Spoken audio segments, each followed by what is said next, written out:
இப்போ ஸ்ட்ரெஸ்ஸுங்கிறது age category இந்த வயசில் தான் வரணும் அப்படிங்கலாம் கிடையாதுங்க. சின்ன வயசுலேருந்தே வந்து யாருக்கு வேணால் வரலாம், எப்போ வேணால் வரலாம். அதனோட விளைவுகள் வெவ்வேறையாக இருக்கலாம். மன நலத்தை பற்றி மட்டும் பேசக்கூடிய ஒரு சந்தர்ப்பங்கள் கம்மியாக இருக்குது. அதனால் அது வந்து ஸ்டூடெண்ட்ஸ் மத்தியிலையும் சரி, பேரண்ட்ஸ் மத்தியிலையும் சரி இன்னும் ஃபுல்லாக போய் சேரலை அப்படின்னு தான் நம்ம எடுத்துக்கணுங்க. இப்போ எக்ஸாம் எழுத போகிறோம் அப்படின்னாக்கா எல்லாத்துக்குமே ஒரு மனப்பதட்டம், ஒரு ஆங்ஸைட்டி இருக்கும். அது இயல்பாக இருக்கணும், சரிங்களா? அது ஒரு அளவு இருக்கிற வரைக்கும் உங்களை அதை நல்லா பர்ஃபார்ம் பண்ண வைக்கும்.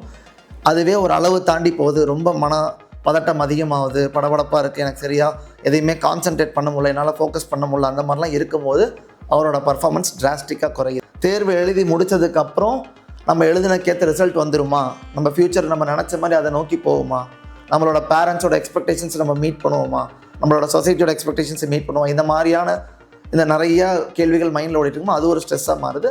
ரிசல்ட் வந்ததுக்கப்புறம் நம்ம என்ன எதிர்பார்ப்புகள் வைக்கிறோமோ அது பூர்த்தி ஆகலைன்னா அந்த இடத்துல நம்ம ஒரு விதமான மன அழுத்தத்துக்கு. இப்போ ஸ்ட்ரெஸ்ஸுங்கிறது ஏஜ் கேட்டகரி இந்த வயசில் தான் வரணும் அப்படிங்கலாம் கிடையாதுங்க. சின்ன வயசுலேருந்தே வந்து யாருக்கு வேணால் வரலாம், எப்போ வேணால் வரலாம். அதனோட விளைவுகள் வெவ்வேறையாக இருக்கலாம்.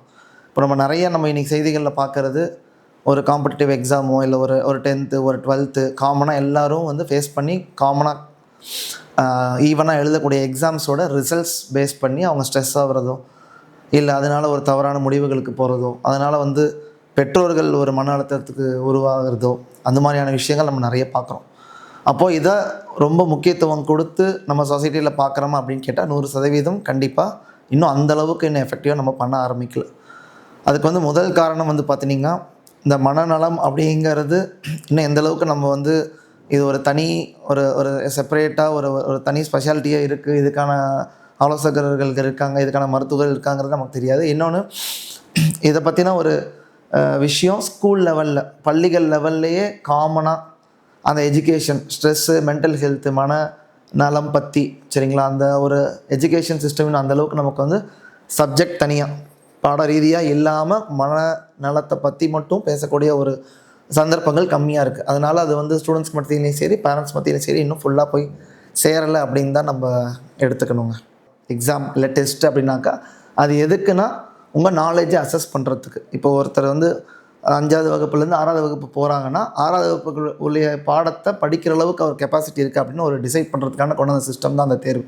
பட் இன்றைக்கி காலகட்டங்களில் எப்படி ஆயிடுச்சு அப்படின்னாக்கா, நம்ம ஒரு எக்ஸாம்ஸே காம்படிட்டிவ் எக்ஸாம்ஸாக மாறி இந்த எக்ஸாம்ஸை நீங்கள் கிளியர் பண்ணால் தான் உங்களோட ஃப்யூச்சர் அப்படிங்கிற மாதிரி ஃபுல்லாகவே வந்து சித்தரிக்கப்பட்டுருச்சு. அதுதான் யதார்த்தமும் கூட. இப்போ பெற்றோர்கள் முன்னாக மாதிரி இல்லாமல் இந்த வயசுலேருந்தே என் பையன் இது தான் ஆகணும், என் பொண்ணு இது தான் ஆகணும் அப்படிங்கிற மாதிரி ஒரு ஒரு எதிர்பார்ப்புகள் அதிகமாக தான் நம்ம எல்லா குழந்தைங்களும் வளர்த்துறோம், இன்க்ளூடிங் மைசெல்ஃப் எல்லாருமே, சரிங்களா?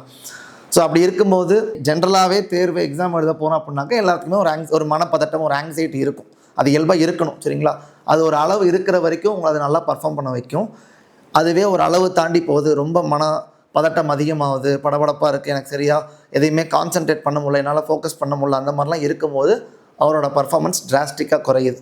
அப்போ குறையும் போது நல்ல திறமை உள்ளவர் இந்த மனப்பதட்டங்கிற ஒரு காரணத்தினால நல்லா பர்ஃபார்ம் பண்ண முடியாத சூழலுக்கு தள்ளப்படுகிறார். அந்த மாதிரி அவர் பண்ணும்போது ரிசல்ட்ஸ் எதிர்பார்த்த மாதிரி வர மாட்டேங்குது, சரிங்களா? அப்போ தேர்வு எழுதுறதுக்கு முன்னாடி எல்லாத்துக்கும் ஒரு பதட்டம், நல்லா தேர்வு எழுதிடுவோமா அப்படின்னு ஒரு பதட்டம்.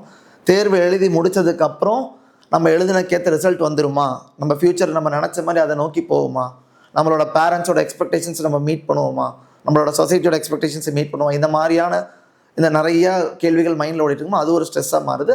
ரிசல்ட் வந்ததுக்கப்புறம் நம்ம என்ன எதிர்பார்ப்புகள் வைக்கிறோமோ அது பூர்த்தி ஆகலைன்னா அந்த இடத்துல நம்ம ஒரு விதமான மன அழுத்தத்துக்கு தள்ளப்படுறோங்க. அந்த ஸ்டேஜ் ரொம்ப கிரிட்டிக்கலான டைமு. ரிசல்ட் வந்து அந்த 1 நாள் 2 நாள் அந்த டைம்லலாம் வந்து தேவையில்லாத எண்ணங்கள், நெகட்டிவ் தாட்ஸு, எதிர்மறை சிந்தனைகள், ஒருவேளை நல்லா நினச்சபடி போகலை அப்படின்னாக்கா அந்த மாதிரி தேவையில்லாத எண்ணங்கள் நிறையா வரும். அந்த மாதிரி வரும்போது தான் நம்ம வந்து ஒரு சில தவறான விஷயங்கள் பேசுகிறதோ இல்லை முடிவு பண்ணுறதோ இல்லை ஜென்ரலைஸ் பண்ணுறது, இந்த விஷயம் நடந்துருச்சு, இந்த தேர்வு நான் எழுதலை சரியா, மொத்தமாகவே என்னால் எதுவுமே முடியாது அப்படிங்கிற மாதிரி தாட்ஸ் வரும். அது எல்லாமே எண்ணங்கள் தான். ரியாலிட்டிக்கும் தாட்ஸ்க்கும் நிறைய டிஃப்ரென்ஸ் இருக்குது, சரிங்களா? அப்போது அந்த டைமில் இது பேரண்ட்ஸ்க்குமே நிறைய உண்டு, சரிங்களா? அவங்களுக்கும் வந்து சொந்தக்காரங்கள்ட்டேருந்து, சொசைட்டியிலேருந்து, உங்கள் பையன் என்ன படித்தார், என்ன மார்க் வாங்கிட்டாரா, இந்த வருஷமும் படிக்கிறாரா, போன வருஷமே சரியாக வரல, இந்த மாதிரி நிறையா சொசைட்டல் ப்ரெஷர்ஸ் நமக்கு நிறையா இருக்குது. அப்போ பேரண்ட்ஸுமே அந்த நேரத்தில் ஒரு பொறுமையை இழந்து பசங்கள்கிட்ட பேச வேண்டிய ஒரு கட்டாயத்துக்கு தள்ளப்படுறாங்க. அந்த மாதிரி நேரத்தில் தெளிவான முடிவுகள் எடுக்க முடியாமல் போகுது. அப்போது இதில் கிளியராக ஒரு விஷயம் என்ன புரியணுன்னா, அந்தந்த மாணவர் ஒருத்தரும் ஒரு மாதிரி, இதில் கம்பேரிஷனுங்கிறதே சுத்தமாக இருக்கக்கூடாது. ஒருத்தருக்கு ஒரு கெப்பாசிட்டி இருக்கும். அவரால் என்ன படிக்க முடியுமோ அந்த எக்ஸ்ட்ரீம் படித்து அந்த மார்க் வாங்குறாரா? ஃபஸ்ட்டு விஷயம், எக்ஸாமுக்கு முன்னாடி ஹார்ட் ஒர்க் பண்ணி ப்ராப்பராக ப்ரிப்பேர் பண்ணணும். சரிங்களா? நல்லா ப்ரிப்பேர் பண்ணாமல் எக்ஸாமில் என்ன சரியாக பண்ண முடியலன்னா அது அந்த ஸ்ட்ரெஸ்ஸுக்கு மீனிங் இல்லை. நான் நல்லா தான் படித்தேன், ஆனாலும் சில விஷயங்கள் நான் படித்த சப்ஜெக்ட்லேருந்து நிறையா வரல, அந்த அன்றைக்கி கொஞ்சம் கஷ்டமாக போயிடுச்சு. கொஸ்டின் பேப்பர் அது எல்லாத்துக்கும் கஷ்டம், எனக்கும் கஷ்டம். ஸோ என்னால் சரியாக ரெக்கலெக்ட் பண்ண முடியல எக்ஸாம் ஹாலில், நான் முதல் நாள் சரியாக தூங்கல, நிறைய காரணங்கள். அந்த மாதிரி இருக்கும்போது அந்த பர்ஃபார்மன்ஸ் மிஸ் ஆனிச்சுன்னா அது வேறு. நம்ம ப்ரிப்பரேஷனே சரியாகவும் பண்ணாமல் இருந்தால் ஸ்ட்ரெஸ் லெவல் அதிகமாக வந்துச்சுன்னா அதை நம்ம தனியாக தான் பார்க்கணும். இன்னொன்று, ரிசல்ட்ஸ் வரதுக்கு முன்னாடி இதுதான் அப்படின்னு நம்ம குழந்தைகளை போட்டு கண்டிப்பாக வந்து திணிக்கக்கூடாது. இதுதான் நம்ம ரொம்ப மைண்ட் ப்ரீஃபிக்ஸ் ஆகக்கூடாது. அந்த மாதிரி ஆகும்போது தான் அந்த பீட்டாவில் நம்ம ப்ரெஷர் தள்ளப்படுறோம். அப்போது முன்னாடியே உட்காந்து ஒரு விஷயம், இந்த ரிசல்ட் இப்படி வந்துச்சுன்னா என்ன, இது இல்லைனா இது குறைஞ்சா என்னங்கிறது நம்ம ஒரு மல்டிபிள் ஆப்ஷன்ஸாக யோசிச்சு, ஓகே இது இல்லைனாலும் பரவாயில்ல அடுத்தது பார்த்துக்கலாம் அப்படிங்கிற மாதிரி பேரண்ட்ஸ் கொஞ்சம் என்கரேஜ் பண்ணுற மாதிரி இருக்கணும். இதெல்லாம் தாண்டி பேரண்ட்ஸால் ஹேண்டில் பண்ண முடியல, இல்லை வந்து பசங்களால் ஹேண்டில் பண்ண முடியல, ரொம்ப ஸ்ட்ரெஸ் லெவல் அதிகமாகுது அப்படின்னாக்கா டெஃபினட்டாக நீங்கள் ஒரு ப்ரொஃபஷ்னல் ஹெல்ப், ஒரு சைக்காலஜிஸ்ட்டு, சைக்காட்ரிஸ்ட், டாக்டர், மனநலத்துறை சம்மந்தப்பட்ட யாரையாவது கன்சல்ட் பண்ணுறது ரொம்ப நல்லது. சரிங்க சார். இப்போது ஒரு மாணவர் வந்து ஒரு தேர்வில் தோல்வி அடைஞ்சிடுறாரு. அப்போது அந்த தோல்வியை நான் எப்படி சார் ஃபேஸ் பண்ணுறது அப்படின்னு கேட்குறாங்கன்னு வச்சுக்கோங்க. இப்போது தோல்வி அடைஞ்சிடுறாரு. வெற்றி தோல்விங்கிறதே நம்ம வந்து மதிப்பெண் வச்சு முழுசாக டிசைட் பண்ணிட முடியாது. அவர் போட்ட எஃபர்ட்டுக்கு அந்த ரிசல்ட் வரலையாங்கிறது ஃபஸ்ட்டு பார்க்கணும். அடுத்து தோல்வி அடைஞ்சிட்டோம் அப்படின்னாக்கா ஃபஸ்ட்டு அதை அக்செப்ட் பண்ணிக்கணும். ஏற்புத்தன்மை. சரிங்களா? ஆமாம், நான் எழுதுனேன், ஆனாலும் ரிசல்ட் வரலை, எனக்கு நான் எதிர்பார்த்த மதிப்பெண்கள் வரல. ஓகே, ஃபஸ்ட்டு அக்செப்டன்ஸ் நடந்துருச்சு. ஓகே, அடுத்தது எதனால் நான் தோல்வி அடைஞ்சேன் அப்படிங்கிற சின்ன சின்ன விஷயங்கள். நான் படிக்கிற விதத்தில் தப்புங்களா, இல்லை வந்து எனக்கு ட்ரெயின் பண்ணவங்க இந்த மாதிரி சில விஷயங்கள், நுணுக்கங்கள் ஸ்மார்ட்டாக படிக்காமல் கொஞ்சம் ரொம்ப ஹார்ட் ஒர்க் பண்ணுறவங்களா இருப்பாங்க, ஆனாலும் சின்ன சின்ன விஷயங்கள் ஸ்மார்ட்டாக படிக்கிறது மிஸ் ஆகி தோல்வி அடைஞ்சதுங்களா, இல்லை என்னோடய கெப்பாசிட்டிக்கு மீறி எக்ஸ்பெக்டேஷன்ஸ் அதிகமாக வச்சுட்டாங்க, அதை நான் வெளியிலேயே சொல்லாமல் டிஸ்கஸ் பண்ணாமல் நானாக கொஞ்சம் ஓகே முடியும்னு நினச்சி என்னையே நான் ப்ரெஷருக்கு தள்ளிட்டேன். ஸோ என்ன சின்ன சின்ன காரணங்கள் தோல்வி அடையிறதுங்கிறத ஃபஸ்ட்டு பார்த்துக்கணும். அப்படி பார்த்தால் மட்டும்தான் அதை புரிஞ்சிக்கிட்டு நெக்ஸ்ட் டைம் ஃபார் எக்ஸாம்பிள் திரும்ப நான் அதே பரீட்சை எழுதுகிறேன் அப்படின்னாக்கா அதை என்னால் கரெக்ட் பண்ணி ரெக்டிஃபை பண்ணி என்னால் அதை விட பெட்டர் ரிசல்ட் கொடுக்க முடியும். ஒன்று. இன்னொன்று, ஒரு எல்லோரும் சின்ன பசங்க ஒரு 14 வயசு 15 வயசு 16 வயசுலேயே வந்து நம்ம எல்லோரும் காம்படிட்டிவ் எக்ஸாம்ஸ் எழுதுகிறோம், பப்ளிக் எக்ஸாம்ஸ் எழுதுகிறோம். சரிங்களா? இப்போ தோல்வி அடைஞ்சிடறோம், ரொம்ப ஸ்ட்ரெஸ் ஆகுது, என்னால் அந்த தோல்வியை ஏற்றுக்கவே முடியல, தேவையில்லாத எண்ணங்கள் என் மனசுக்குள்ளே ஓடிட்டே இருக்குன்னா ஃபஸ்ட்டு விஷயம் ஷேர் பண்ண ஆரம்பிக்கணும், பகிர்ந்துக்கணும். எடுத்த உடனே அப்பா அம்மா கிட்ட, அப்பா அம்மாவில் யாராவது ஒரு பேரண்ட்ஸாவது ஃப்ரெண்ட்லியாக இருப்பாங்க, இல்லை அட்லீஸ்ட் கூட பிறந்தவங்க, கசின்ஸு, ஃப்ரெண்ட்ஸு. ஃபஸ்ட்டு அதை நம்ம ஷேர் பண்ண ஆரம்பிக்கணும். ஷேர் பண்ணும்போது டெஃபினட்டாக ஃபஸ்ட்டு விஷயம் ஸ்ட்ரெஸ் லெவல் கொஞ்சம் பேர்டன் வெளியில் வருது, கொஞ்சம் இறக்கி வைக்கிறவங்களோட சுமையை. இன்னொன்று, அவங்கள்ட்ட சொல்லும்போது ஸோ அதுக்கான சொல்யூஷன்ஸ் ரெண்டு பக்கம் இருந்தோம், நீங்கள் யோசிக்கிறது இல்லாமல் அவங்களும் கொடுக்க ஆரம்பிப்பாங்க. அது இல்லாத கொஞ்சம் என்கரேஜிங்காக இல்லை உன்னால் முடியும் அப்படின்னு அவங்க சொன்னாங்கன்னா அது நமக்கு இன்னும் கொஞ்சம் பாசிட்டிவாக இருக்கும். டெஃபினட்டாக இதில் வந்து முக்கியமான விஷயம் தோல்வி. ஓகே, தோல்வி அடைஞ்சிட்டேன், அது வேறு விஷயம். வெற்றி தோல்வியெல்லாம் நான் சொன்ன மாதிரி எல்லாத்துக்கும் எப்போ வேணால் வரும் போகும். அதை நம்ம இமீடியட் சரௌண்டிங்ஸ், இமீடியட்டாக பக்கத்தில் இருக்கவங்கள்ட்ட, இமீடியட்டாக கூட இருக்க ஒரு நண்பர்கள்ட்ட, பேரண்ட்ஸ் கிட்ட முக்கியமாக நீங்கள் வெளிப்படையாக டெஃபினட்டாக ஷேர் பண்ணணும். இந்த பழக்கத்தை சின்ன வயசுலேருந்தே பண்ணாமல் திடீர்னு ஒரு மாணவர் 10வது பரீட்சை எப்பயோ 12வது பரீட்சை எப்போ பண்ண முடியாது. அப்போ பேரண்ட்ஸும் இதில் வந்து ரிசல்ட் பாசிட்டிவாக இருந்தாலும் நெகட்டிவாக இருந்தாலும் சரிங்களா தட்டி கொடுத்து இதை உன்னால் முடியும் பண்ண முடியுங்கிறத சின்ன வயசுலேருந்தே ஒரு விஷயத்துக்கும், படிப்பு மட்டும் இல்லை எல்லா விஷயத்துக்குமே ஜென்ரலாக சொல்கிறேன். ஒரு விஷயம் தப்பு பண்ணுறாங்கன்னா ஆமாம் தப்பு கண்டிச்சுட்டு திரும்ப ஓகே இதை பண்ணக்கூடாதுப்பா, இதெல்லாம் உன்னோட நல்ல குவாலிட்டிஸ்னு கூடவே நீங்கள் கொடுக்கறதுல தான் இருக்குது. நீங்கள் வெறுமனே திட்டிட்டு மட்டுமே இருக்கீங்க, ஏதோ ஒரு பேரண்ட் மட்டுமே ஒரு மாதிரி நெகட்டிவ் கேரக்டராக ப்ரொஜெக்ட் ஆகிட்டே இருக்காங்க அப்படின்னாக்கா ஆல் ஆஃப் அ அந்த பேரண்ட் கிட்டேயோ இல்லை திடீர்னு ஒரு சுச்சுவேஷன்லையும் ஷேர் பண்ண மாட்டாங்க எந்த குழந்தையாக இருந்தோம். அந்த மாதிரி ஷேர் பண்ணாமல் இருக்கும்போது உள்ளுக்குள்ளேயே வச்சுட்டு இருக்கும்போது தான் நம்ம தேவையில்லாத ஒரு விபரீதங்கள், ரொம்ப ஸ்ட்ரெஸ் லெவல் ஹேண்டில் பண்ண முடியாமல் தற்கொலை மாதிரியான முடிவுகளுக்கு கூட நம்ம மாணவர்கள் தள்ளப்படுறாங்க. ஸோ ஷேர் பண்ணணும் எல்லாத்துக்கிட்டையும். அதை வந்து இமீடியட்டாக உட்காந்து டிஸ்கஸ் பண்ணி ரெண்டு பக்கமும் ஒரு பாசிட்டிவ் சைட், நெகட்டிவ் சைட், இதில் என்ன பண்ணலாம் அடுத்துங்கிறத நீங்கள் கிளியராக பேசணும். இப்போது இந்த தற்கொலைங்கிற ஒரு விஷயம் சரிங்களா, அது ஒரு பெரிய டாக் ஆஃப் தி டவுன். எப்போவுமே அடிக்கடி நம்ம முக்கியமாக இந்த ரிசல்ட்ஸ் எக்ஸாம் முன்னாடி இமீடியட்டாக ப்ரிசீடிங் த எக்ஸாம் இல்லைனா எக்ஸாம் முடிஞ்சு ரிசல்ட் வர தருணத்தில் மாணவர்கள் தற்கொலை பண்ணிக்கிறது, சில நேரம் இப்போ வந்து பெற்றோர்கள்லாம் தற்கொலை பண்ணிக்கிறத நம்ம நிறைய பார்க்குறோம். அப்போது என் குழந்தைகள், என்னை சுற்றி இருக்க குழந்தைகளோ மாணவர்களோ ஒருவேளை தற்கொலை எண்ணங்கள்லாம் வர அளவுக்கு ஸ்ட்ரெஸ்டாக இருக்காங்க அப்படிங்கிறத எப்படி கண்டுபிடிக்கணும் அப்படிங்களா, இப்போது நார்மலாக நம்ம அந்த குழந்தைய பார்த்துருப்போம், சின்ன வயசுலேருந்து வளர்கிறத பார்த்துருப்போம். அவங்களோட ஒரு நார்மல் அவங்களுக்குன்னு ஒரு பிக்சர் இருக்கும், இப்படி தான் இருப்பாங்க. பேசிக்காக சில பேர் நிறைய பேசுவாங்க, சில பேர் கம்மியாக பேசுவாங்க. அதெல்லாம் தாண்டி ரொட்டீனாக பண்ணுற விஷயங்கள், தூக்கம், உணவு, சக நண்பர்கள்ட்ட பேசுகிறது சரிங்களா, தூரமாக ஹாஸ்டல்லேருந்து தங்கி படிக்கிறாங்கன்னா பேரண்ட்ஸ் கிட்ட பேசுகிறது, இதெல்லாமே நமக்கு வந்து நார்மலாக ஒருத்தர் ஓகே கம்ஃபர்டபுளாக தான் இருக்கார் அப்படிங்கிறத ஒரு நம்ம அசஸ் பண்ணிக்கிற ஒரு விதம். இப்போ இதிலேருந்து ஏதாவது ஒரு மாற்றங்கள், உதாரணத்துக்கு நல்லா பேசிகிட்டு இருந்த ஒரு மாணவர் திடீர்னு பேரண்ட்ஸ் கூட சரியாக பேசுகிறது இல்லை, கிளாஸ்லேயுமே ரொம்ப டல்லாக இருக்கார், சரிங்களா, அவங்க நண்பர்கள்ட்ட நீங்கள் விசாரிக்கிறீங்க ஒரு டவுட்டில், அப்போ வந்து இல்லை முன்ன மாதிரி இல்லை, எங்கள்கிட்ட சரியாக பேச மாட்டுறாரு, ரொம்ப சோகமாக இருக்க மாதிரியே இருக்கார், டயர்டாகவே இருக்கார், சரிங்களா, அந்த மாதிரி பார்க்குறீங்க. சரியான உணவு இல்லை, சரிங்களா, உடல் எடையெல்லாம் குறையிறாங்க, இல்லை தூக்கம் சரியாக இல்லை, கேஷுவலாக பேசும்போது பேரண்ட்ஸ் கிட்ட சொல்லலாம், இல்லை முன்ன மாதிரிலாம் தூக்கம் வரதில்லை, சரி எக்ஸாமுக்கு கண் முழிச்சு படிக்கிற அதனால தான் நம்ம நினச்சிட்ருப்போம். அப்புறம் நல்லா டீப்பாக அதை கேட்டு பார்த்தோம்னா சுத்தமாகவே நான் தூங்குறது இல்லை, படுத்தாலே தேவையில்லாத சிந்தனைகள்லாம் நிறைய ஓடுது, படுத்தாலும் இடையில முழிச்சுக்கிறேன், முழிச்சிட்டு எனக்கு தூக்கம் வர மாட்டேங்குது, நேரமாக முழிச்சுக்கிறேன், படிக்கிற எண்ணங்கள் வரல. அதாவது மனசில் ஒரு ஆர்வம் இருந்தால் தான் உங்களுக்கு பிடிச்சதெல்லாம் பண்ண முடியும், நீங்கள் படிக்கிறதா இருக்கட்டும் எதாவது. ஸோ ஒரு விஷயத்தை ஆர்வமாக முன்னாடி நல்லா பண்ணிக்கிட்டு இருந்தார், படிப்பை விட்டு மற்ற விஷயங்கள், உதாரணத்துக்கு ஒரு விளையாடுறதா இருக்கட்டும், ஒரு ஓவியம் வரைகிறது, அவங்களுக்கு பிடிச்ச விஷயங்கள் என்னவாக இருக்கட்டும், ஒரு பாட்டு கேட்குறது, அதெல்லாம் கூட இப்போ சரியாக பண்ணுறதே இல்லை.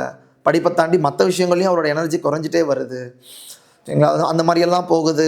உங்களுக்கு டெஃபினட்டாக வந்து முன்னாடி இருந்த பையன் இப்போ அப்படி இல்லை, முன்னாடி இருந்த பொண்ணு இப்போ அப்படி இல்லை, ரொம்ப ஒரு மாதிரி லோ ஆகிட்டே போகிறாங்கன்னு உங்களுக்கு தோணுச்சுன்னா டெஃபினட்டாக அவங்களுக்குள்ள மனச்சோர்வுன்னு சொல்லக்கூடிய டிப்ரெஷன் உள்ளே ஓடிட்டுருக்கலாம், சரிங்களா. டிப்ரெஷன் தான் one of the main reasons நம்ம வந்து தற்கொலை எண்ணங்கள் வரத்துக்கோ தற்கொலை பண்ணிக்கிறதுங்களோ, சரிங்களா. ஸோ தற்கொலை முடிவு எடுக்கிறாங்க, அந்த ஸ்டேஜ் போகிறாங்க அப்படின்னாக்கா முன்னாடியே சில வார்னிங் சைன்ஸ் என்ன, அவங்க பேசுகிற பேச்சிலேருந்து என்னால் முடியல, நான் வந்து எதுக்குமே லாக்கி இல்லை, நான் வேஸ்ட்டு, அந்த மாதிரி அவங்களே தாழ்த்தி பேசுகிறது. அதுக்கப்புறம் வந்து நான் அவங்க எல்லாத்துக்கும் பாரமாக இருக்கேன், நான் உங்களுக்குலாம் சுமையாக இருக்கேன்னு ஒரு வார்த்தை கேஷுவலாக பேசிக்கிட்டு அப்படின்னு பேரண்ட்ஸ் கிட்ட ஷேர் பண்ணுறது. இல்லை வந்து இதெல்லாம் நான் முன்னாடி உங்கள்கிட்ட சொல்லணும்னு ஆசைப்பட்டேன், இவ்வளோ நாளாக நான் நினச்சிட்டு இருந்தேன், இப்போ நான் சொல்லணும்னு கடைசி வார்த்தைகள் மாதிரி பேசுகிறது. இந்த மாதிரிலாம் சில விஷயங்கள் ரொம்ப முக்கியம். இதெல்லாம் வந்து ஆல்ரெடி டல்லாக இருக்க ஒரு பையன் இந்த மாதிரி வார்த்தைகள்லாம் சொல்கிறாருன்னா அதை வந்து நம்ம லேசாக எடுத்துக்க முடியாது, சரிங்களா. ஸோ அந்த மாதிரிலாம் இருக்கும்போது டெஃபினட்டாக நீங்கள் வந்து ஒரு மனநல மருத்துவர்கிட்டையோ உடனே நீங்கள் கூட்டிகிட்டு போகிறது ரொம்பவே நல்லது. அந்த மாதிரி ஸ்டேஜில் இருக்கும்போது வீட்டில் இருக்காருன்னா ஓகே, நம்ம டெய்லி பார்க்குறோம், நிறைய பேர் இன்றைக்கி போய் தங்கி படிக்கிறாங்க, ஹாஸ்டல் தங்கி படிக்கிறாங்க. 10-11 எல்லா மாணவர்கள் மாதிரியும் மற்ற டீச்சர்ஸோ எல்லாருமே நம்ம கண்காணிச்சிட்டே இருக்க முடியாது. அப்போது ஒருத்தர், என்னை பொறுத்த வரைக்கும் எப்போவுமே ஒருத்தரை பார்த்துக்கிறது, அவருக்குன்னு ஒரு நண்பர் ஹாஸ்டலில் இருந்தால் கூட அவங்கக்கிட்ட நீங்கள் பேரண்ட்ஸ் கொஞ்சம் கான்ஸ்டண்ட்டாக டெய்லி இல்லைனாலும் அப்பப்போ ஓகே அப்பா நீங்களும் நல்லா இருக்கீங்களா, தம்பி நல்லா இருக்கு, அப்படியே வேறு ஏதாவது பிரச்சனைகள் போய்கிட்டு இருக்கா அப்படிங்கிறத நீங்கள் அப்பப்போ கேட்டு தன்னோட குழந்தைகளோட மனநலத்தை எப்படி இருக்குது அப்படிங்கிறத அசஸ் பண்ணிக்கிறது ரொம்பவே முக்கியம். ஏன்னா எல்லாருமே ஃபோன் பண்ணோன்னே சாப்பிட்டியாப்பா, உடம்பு ஓகேவா அப்படின்னு உடம்பை பற்றி தான் பேசுகிறவங்களே, யாருமே வந்து நல்லா தூங்குனியாப்பா, மனசு நல்லா ரிலாக்ஸ்டாக இருக்கா, ரிலாக்ஸாக தான் படிக்கிறியா அப்படிங்கிறத நம்ம யாருக்குமே பேசுகிறது இல்லை. ஸோ அதுக்கு இன்றைக்கி நம்ம முக்கியத்துவம் கொடுக்க வேண்டிய கட்டாயத்தில் இருக்கும். ஸோ ஃபெயிலியர் எப்படி அக்செப்ட் பண்ணிக்கணும், இல்லை நான் தோல்வியை எப்படி ஃபேஸ் பண்ணணும், வீட்டிலலாம் என்கரேஜ் பண்ண மாட்டேன்றாங்க, ஒரு மாதிரி டீமோட்டிவேட்டிங்காக பேசுகிறாங்க, அப்போ எனக்கே அந்த தன்னம்பிக்கை எப்படி வளர்த்துக்கணும் அப்படின்னா சில விஷயங்கள் உங்களை நீங்களே வந்து அசஸ் பண்ணிக்கணும், சரிங்களா. உங்களோட ப்ளஸ் பாயிண்ட்ஸ்லாம் என்ன, எதெல்லாம் என்னோடய ப்ளஸ் பாயிண்ட்ஸ், எதெல்லாம் எனக்கு நெகட்டிவாக இருக்குது, மைனஸாக இருக்குது, ஸோ எந்த இடத்துலலாம் நான் மிஸ்டேக்ஸை ரெக்டிஃபை பண்ணணும். ஒரு விஷயம் நடந்து முடிஞ்சாலே இது இப்படி நடந்துருச்சு, பின்னாடி வரப்போகிற விஷயங்களும் இப்படி தான் நடக்கும் அப்படிங்கிற தாட்ஸ் எல்லாத்துக்கும் வரும், சரிங்களா. அது இல்லாத இதில் வந்து உண்டு இல்லை ரெண்டாக தான் பிரித்து பார்ப்பேன், ஒன்றா என்னால் முடியும் இல்லை முடியாது அப்படியும் பண்ணக்கூடாது. அந்த விஷயத்தில் நீங்கள் தோல்வி அடைஞ்சிருந்தாலும் அந்த தேர்வுலையோ அந்த நீங்கள் செஞ்ச செயல்லையோ எதெல்லாம் நீங்கள் பாசிட்டிவாக எவ்வளோ வரைக்கும் வந்திருக்கீங்க கஷ்டப்பட்டு அப்படிங்கிறத நம்ம அசஸ் பண்ணணும், சரிங்களா. அது இல்லாத ஏற்பு, நான் ஏற்கனவே சொன்ன மாதிரி அக்செப்டன்ஸ், நீங்கள் ஏற்கனவே வந்து ஒரு தோல்வி நடந்துருக்குன்னா ஃபஸ்ட்டு அதை அக்செப்ட் பண்ணிக்கணும். அதுக்கு அடுத்தது அதில் எதனால் சின்னதாக மொத்தமாக இது ஒரு தோல்வி அப்படின்னு பார்க்காம எதனால் வந்து நம்ம ஃபெயிலியர் ஆனோங்கிறத சின்ன விஷயமாக பிரித்து பார்த்து ஒன்று ஒன்றா எடுத்து அதை ரெக்டிஃபை பண்ணுறது. அடுத்தது focusing on your extra curricular activities, அதாவது படிப்பே போய்கிட்டு இருக்குது, எனக்கு ஸ்ட்ரெஸ் ஆகிட்டே இருக்குன்னா நீங்கள் சின்னதாக ஒரு பிரேக் எடுத்துக்கலாம், எந்த தப்பும் இல்லை. நமக்கும் ஒரு ரெஃப்ரெஷ்மெண்ட் வேணும். ஸோ உங்களுக்கு பிடிச்ச விஷயங்கள் பண்ணுறது, உடல் ரீதியாக சரி, சரிங்களா, விளையாட போகிறதா இருக்கட்டும், சரிங்களா, ஒரு எக்ஸசைஸ் பண்ணுறதா இருக்கட்டும், ரன்னிங் பண்ணுறதா இருக்கட்டும், இதெல்லாம் பண்ணிவிட்டு திரும்ப நீங்கள் வந்து நீங்கள் என்ன பண்ணணுங்கிறத ஃபோக்கஸ் பண்ணணும். எப்போவுமே பார்த்தீங்கன்னா லாங் டேர்ம் கோல்ஸ் வச்சிங்கன்னா உங்களோட ப்ராப்பராக பிளான் பண்ண முடியாது, ஃபோக்கஸ் பண்ண முடியாது. இப்போ வந்து தேர்வில் நான் இவ்வளோ மதிப்பெண் எடுக்கணும், இந்த இடத்துக்கு போகணுங்கிறது உங்களோட ultimate goal, long term goal. அப்போது அதுக்கு இன்னும் 1 வருஷம் இருக்குன்னா இப்போது இந்த டைம் பீரியடில் நீங்கள் இந்த 3 மாதத்துக்கு நான் இதை பண்ண போகிறேன் அப்படிங்கிறத நீங்கள் ஸ்ப்ளிட் அப் படிக்கணும், ஷார்ட் டேர்ம் கோல்ஸ், சரிங்களா. அப்போது அதை கான்சன்ட்ரேட் பண்ணும்போது உங்களுக்கு லோடும் கம்மியாக இருக்கும், ஸ்ட்ரெஸ் லெவலும் கம்மியாக இருக்கும். ஒன்றா நீங்கள் டிக் அடிச்சுட்டு போகும்போது உங்களுக்கு அந்த செல்ஃப் கான்ஃபிடன்ஸ், தன்னம்பிக்கைங்கிறது ரொம்ப அதிகமாகும். அந்த மாதிரி பண்ணும்போது எல்லாத்தையும் சேர்த்து கம்பைல் பண்ணி பார்த்தீங்கன்னா அல்டிமேட்டாக உங்களுக்கு எண்ட் ரிசல்ட் ரொம்பவே பாசிட்டிவாக இருக்கும். So focus one at a time, சரிங்களா. நிறைய விஷயங்கள் எடுத்து போட்டுட்டு என்னால் பண்ண முடியலையே அப்படிங்கிறத நீங்கள் வந்து டிஸ்டர்ப் ஆகிக்க வேணாம், டிஸ்கரேஜிங்காகவும் ஃபீல் பண்ண வேணாம் சரிங்களா. உங்கள் தூக்கம் முக்கியம், உங்கள் உடம்பு முக்கியம், நீங்கள் எடுத்துக்கிற உணவு முக்கியம் சரிங்களா. தினம் சரி என்ன நீங்கள் பிளான் பண்ணுறீங்க எல்லாமே சின்னதாக நீங்கள் டெய்லியில் நோட்ஸ் எழுதி வச்சு உங்களை நீங்கள் அசஸ் பண்ணிக்கணும். இதை நான் பண்ண போகிறேன், இந்த மாதம் நான் இதை பண்ண போகிறேன், ஃபாலோ பண்ண போகிறேன் 2 நாள் பண்ணிவிட்டு விடுறதுல எந்த பிரயோஜனமே இல்லை. ஸோ இதெல்லாம் நான் பண்ண போகிறவங்க நீங்கள் ஷெட்யூல் பண்ணிவிட்டு சின்ன விஷயமாக பிரித்து அதை டிக் அடிச்சுட்டே வந்தீங்கன்னா டெஃபினட்டாக உங்களுக்கு லாங் டேர்மில் ஒரு சக்ஸஸ் வரும். இப்போ அடுத்த விஷயம் பேரண்ட்ஸ் சரிங்களா. இன்றைக்கி வந்து எல்லாருமே நல்லா படிக்கிற மாணவர்கள் எல்லாருமே ஒரு சொசைட்டியில் வந்து பெரிய ஆட்களாக வரக்கூடிய முன்னளவு இல்லாமல் இப்போ படிப்புக்கு ரொம்ப முக்கியத்துவம் உண்டு. ஸோ பேரண்ட்ஸ் அந்த குழந்தைங்கக்கிட்ட என்ன எக்ஸ்பெக்ட் பண்ணுறாங்க, என்ன கற்றுக் கொடுக்குறாங்க சின்ன வயசுலேருந்து, பின்னாடி அவங்க வரும்போது பேரண்ட்ஸோட குவாலிட்டிஸில் என்னெல்லாம் ரெப்ரசன்ட் பண்ணுறாங்கிறது ரொம்ப முக்கியம். அப்போ இப்போ ஒரு காம்படிட்டிவ் எக்ஸாம் இல்லை ஒரு பப்ளிக் எக்ஸாம் எழுத போகிற ஒரு குழந்தைகள் இருக்காங்க, பசங்க பொண்ணுங்க இருக்காங்க அப்படின்னாக்கா அவங்க பேரண்ட்ஸ் என்னெல்லாம் பண்ணணும் பண்ணக்கூடாது. கான்ஸ்டண்ட்டாக நீ படின்னு நம்ம புஷ் பண்ணிகிட்டே இருக்கணும்னு அவசியம் இல்லை. ஏன்னா அவங்களுக்குன்னு ஒரு கெப்பாசிட்டி இருக்கும். நீங்கள் இன்றைக்கி போய் படிக்க வைக்கிற ஸ்கூல் டீச்சர்ஸும் சரி எல்லா மேனேஜ்மெண்ட் எல்லாமே சூப்பராக நல்லா தான் கைட் பண்ணிகிட்டு இருக்காங்க. ஸோ அப்பப்போ அவங்க பர்சனலாக படிக்கிறாங்களா. அப்புறம் இந்த பெரிய பிரச்சனையை இப்போ இருக்க ஜென்ரேஷனில் இந்த மொபைல் யூஸ் சரிங்களா, நிறைய ஸ்க்ரீன் டைம். அப்போது அதை கொஞ்சம் மானிட்டர் பண்ணிக்கணும். என்ன பார்க்குறாங்கங்கிறது 24 மணி நேரமும் நம்ம உள்ளே போய் பின்னாடி மைக்ரோ மேனேஜ்மெண்ட் மாதிரி பண்ணிகிட்டு இருந்தால் டெஃபினட்டாக எந்த குழந்தையும் கேட்க போகிறதில்ல. ரொம்ப இன்னும் சின்ன குழந்தை மாதிரி என்ன ட்ரீட் பண்ணுற அந்த மாதிரி நிறைய காம்ப்ளெக்ஸ் சண்டைகள் வர்றது பேரண்ட்ஸு குழந்தைங்கள்ட்ட வர்றது நம்ம நிறைய பார்க்குறோம் ஓபியில். ஸோ மைக்ரோ மேனேஜ்மெண்ட் பண்ணாமல் ஓவராலாக ஓகே என் பையனுக்கு இதெல்லாம் நான் சின்ன வயசுலேருந்து கற்றுக் கொடுத்துருக்கேன், என் பொண்ணுக்கு இதெல்லாம் நான் சொல்லி கொடுத்துருக்கேன், இதெல்லாம் பண்ணிடுவாங்க. இதை தாண்டி இந்த ஏஜுக்கு டிஸ்ட்ராக்ஷன்ஸ், அதுதான் நான் இப்போ சொல்ல அந்த முக்கியமான வார்த்தை டிஸ்ட்ராக்ஷன்ஸ். அந்தந்த ஏஜ் வரும்போது ஒரு சில டிஸ்ட்ராக்ஷன்ஸ் வரும். அந்த டிஸ்ட்ராக்ஷன்ஸ் ரொம்ப டீவியேட் ஆகி போயிடாமல் படிப்பில் ஃபோக்கஸ் தான் பண்ணிக்கிறாங்கிறது அப்பப்போ செக் பண்ணால் போதும். நீங்கள் ஃபுல்லாக போயிட்டு என்ன பண்ணுறாங்க, ஃபோனில் என்ன பார்த்துட்டே இருக்காங்க, என்ன விளையாண்டுட்டே இருக்காங்க, ஃபுல்லாக யார்கிட்ட பேசிகிட்டு இருக்காங்க, எங்கே போகிறாங்க, அந்த மாதிரி பண்ணிங்கன்னா it is not definitely going to help. அது மாதிரி பண்ணிங்கன்னா வெறுப்புகள் தான் அதிகமாகும். தட்டி கொடுங்க, ஓகே இது கொஞ்சம் அதிகமாக தெரியுதுப்பா நீ பார்த்துக்கோ, இதை குறைச்சிக்கோ அப்படின்னு சொல்லிட்டு படிக்கும்போதும் சரி ஒரு நல்ல மார்க் வாங்குறாங்கன்னா டெஃபினட்டாக என்கரேஜ் பண்ணுங்கள். மார்க் கொஞ்சம் குறையுதுங்களா, ரொம்ப அவங்கள வந்து டிகிரேட் பண்ணி பேசுகிறாங்கன்னா முக்கியமான விஷயம் கம்பேர் பண்ணாதீங்க. ஒருத்தருக்கு ஒரு கெப்பாசிட்டி இருக்குது. ஒருத்தர் ஒரு மாதிரி படிச்சுட்டு வளர்ந்துருப்பாங்க. அவங்கவுங்களுக்கு ஒரு எய்ம் இருக்கும். பக்கத்து வீட்டில் இது பண்ணுறாங்க அது பண்ணுறாங்க கம்பேர் பண்ணி தான் இன்றைக்கி எல்லோரும் நம்ம அந்த இடத்துக்கு வந்திருக்கே மாட்டோம். எப்படினாலும் அந்த ஸ்டேஜ் வந்து அந்த திறமையாக இருக்க குழந்தை தொட தான் போகுதுன்னு வச்சுக்கோங்களேன். ஃபார் எக்ஸாம்பிள் ஒரு பையன் லாயராக போகிறார் அப்படின்னாக்கா ஆயிடுவார். அதையே கஷ்டப்பட்டு ஸ்ட்ரெஸ் ஆகி கம்பேரிஷனோட பின்னாடி திரும்பி பார்க்கும்போது இப்படியெல்லாம் இதுதான் நான் படித்து தான் ஆகணுமாங்கிற அந்த ஃபீல் வந்துடக்கூடாது எந்த குழந்தைக்கும்.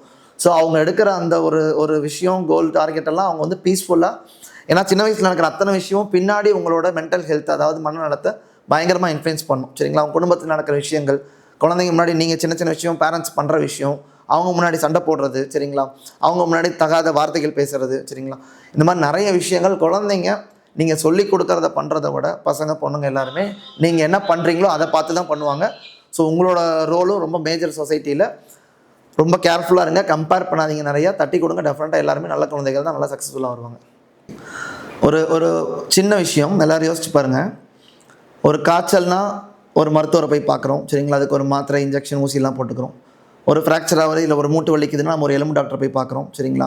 ஒரு டான்சில்மா இருக்குன்னா அதுக்கு ஒரு காது மூக்கு தொண்டை டாக்டர், இந்த மாதிரி ஒவ்வொரு ஸ்பெஷாலிட்டிக்கு எல்லா டாக்டரையும் பார்க்குறோம். அப்படி இருக்கும்போது இந்த மனசு சம்மந்தப்பட்ட விஷயங்கள், ஒரு சரியான தூக்கம் இல்லை, எனக்கு பதட்டமாக இருக்குது, எனக்கு ஒரு மாதிரி இருக்குது, நான் சந்தோஷமாகவே இல்லை, தேவையில்லாத எண்ணங்கள்லாம் வருது, அந்த மாதிரிலாம் வரும்போது அந்த மனநல டாக்டர் மனநல மருத்துவரை பார்க்குறதுக்கு மட்டும் இன்னமும் நிறைய தயக்கம் இருக்குது நம்மளோட சமுதாயத்தில் சரிங்களா. அப்போ அது ஏன் இருக்குது, அதை எப்படி நான் தாண்டி வரணும், அப்போ அதில் என்னெல்லாம் விஷயம் நான் தெரிஞ்சுக்கணும் அப்படிங்கிறது வந்து எல்லா விழிப்புணர்வு வந்து நம்ம ரொம்ப கம்மியாக இருக்குது நம்ம ஏரியாவில் நம்ம ஊர் சைட்லலாம். அப்போது இதுவும் ஒரு தனி ஸ்பெஷாலிட்டி. எல்லாத்துக்கும் இதுலேயும் அறிவியல் பூர்வமான விஷயங்கள் சரிங்களா. உங்களுக்கு ஈஸியாக புரியுற மாதிரி சொல்லணுன்னா, உடம்புல சுரக்கிற சில ஹார்மோன் பிரச்சனைகள்னால நம்ம யோசிக்கிற விதமும் நம்ம தூக்கமும் நிறைய பாதிக்கப்படலாம். எல்லாமே மூளை சம்மந்தப்பட்டது தான் சரிங்களா. அப்போது அதை சரி பண்ணவோ அதை சீர்திருத்தவோ நாங்கள் மாத்திரைகள் கொடுப்போம். இல்லை தேவைப்பட்டால் சில பேருக்கு கவுன்சிலிங் மட்டும் போதும். இங்கே வந்தாலே கண்டிப்பாக மாத்திரை கொடுத்துருவாங்க. அந்த மாத்திரைகள் தூக்க மாத்திரையாக தான் இருக்கும். ஸோ அந்த மாத்திரைகள் போட்டால் நான் ஆயுஸ்கம் போட்டுகிட்டே இருக்கணும் பழகிடுவேன், இதெல்லாம் கிடையவே கிடையாது. வெளியில் சொல்கிறது எதுவுமே நம்பாதீங்க. நீங்களாக வந்து ஏதாவது வாட்ஸ்அப் குரூப்லேயோ தேவையில்லாத சோஷியல் மீடியா நிறையா வந்து டிஸ்டர்ப் பண்ணுறாங்க இன்றைக்கி. அது மாதிரிலாம் இல்லாமல் ப்ராப்பராக ஒரு மனநல டாக்டரையோ சரிங்களா அது சம்மந்தப்பட்ட துறையில் உள்ள யார்ட்டையாவது பேசுனீங்கன்னா டெஃபினட்டாக உங்களை சுற்றி கண்டிப்பாக நீங்கள் லைஃப்பில் யாராவது ஒருத்தர் நீங்களே ஸ்ட்ரெஸ்ஸாக இருந்திருக்கலாம், இல்லை ஸ்ட்ரெஸ்டாக இருக்கிற பர்சன்ஸை கிராஸ் பண்ணியிருப்பீங்க. இவங்களுக்கு கண்டிப்பாக ஒரு மனநல டாக்டரோட உதவி தேவைப்பட்டு நீங்கள் நினச்சிருந்துருக்கலாம். ஆனால் ஒரு தயக்கம். நல்லா படித்தவங்களே நானே எவ்வளோ பேர் பார்க்குறேன், நிறைய பேரை பார்க்கணும். நல்லா படித்தவங்க, கிராஜுவேட் ஆனவங்க, காலேஜ் ப்ரொஃபஸர்ஸ், அவங்களுக்குலாம் கூட ஒரு தயக்கம். இங்கே வந்தால் நம்ம இப்படி சொல்லிடுவாங்க, நம்மளை பிராண்ட் பண்ணிடுவாங்க, சுற்றி இருக்க என் ஃப்ரெண்ட்ஸ் என்ன நினைப்பாங்களோ, இதை வச்சு என்னை கிண்டல் பண்ணுவாங்க, அதெல்லாம் எதுவுமே கிடையாது. சரிங்களா? நமக்கு ஒரு ப்ரெஷர் வந்துருச்சு, ஹைப்பர் டென்ஷன் சொல்லக்கூடிய நோய் வந்துச்சு, நம்ம தான் மாத்திரை சாப்பிட்றோம். நமக்கு ஒரு சுகர் வந்துருச்சு, நம்ம சுகர் மாத்திரை. அதே மாதிரி நமக்கு மனசு சம்மந்தப்பட்ட ஏதாவது பிரச்சனை வந்தால் எந்த ஒரு தயக்கமும் இல்லாமல் எவ்வளோ சீக்கிரம் போய் மனநல டாக்டரை பார்க்குறோமோ அவ்வளோ சீக்கிரம் நல்லது, நல்ல மருத்துவம் கிடைக்கும். ரொம்ப முக்கியம், உங்கள் மனசு நல்லா இருந்தால் மட்டும்தான் நீங்கள் காலையிலேருந்து நைட் வரைக்கும் செய்கிற அத்தனை வேலைகளும் சீராக இருக்கும். இல்லைனா டெஃபினட்டாக உங்களோட ப்ரொடக்டிவிட்டியோ இல்லை நீங்கள் பண்ணக்கூடிய செயல்பாடுகளோ ஒரு 100% இருக்கவே இருக்கா. ஸோ உங்கள் முன்னெல்லாம் மன நோயின்னு சொல்லுவாங்க, அது ஒரு மாதிரியாக இருக்குது, அது ரொம்ப அஃபெண்டிங்காக இருக்குது, கஷ்டமாக இருக்குன்னு சொல்லி தான் மனநலம்னு மாற்றினாங்க.